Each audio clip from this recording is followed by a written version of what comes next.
the protests with Gaza, you had students overthrowing their universities and setting up camp on the university. And again, I'm not making a moral argument for whether they should or shouldn't have, but you haven't seen anything like that since really the 70s. And from what I understand, I don't even know that level was happening in the 70s. There were certainly protests, but when did you ever think in your lifetime you would see a bunch of college students overthrowing their universities and setting up camp and having to be forcefully removed by the police over something that's happening in another country? It doesn't even have anything to do with us. Yeah.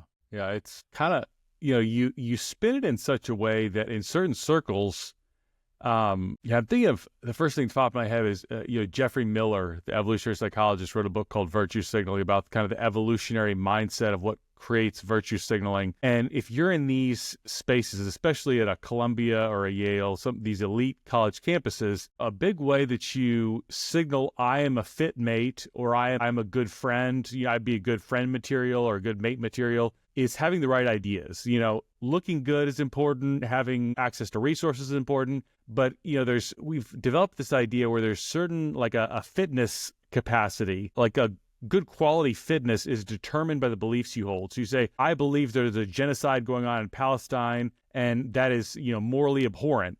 That tells people, A, I'm moral enough to hold these views. B, I'm intelligent enough to hold the right views. Therefore, you should let me into your club. So there's this kind of sophisticated social element of this whole thing. And I'm sure a lot of people, if you were to separate them from the herd for a minute and be like, how much of this do you really believe? How much are you really willing to sacrifice for? You get a very different answer.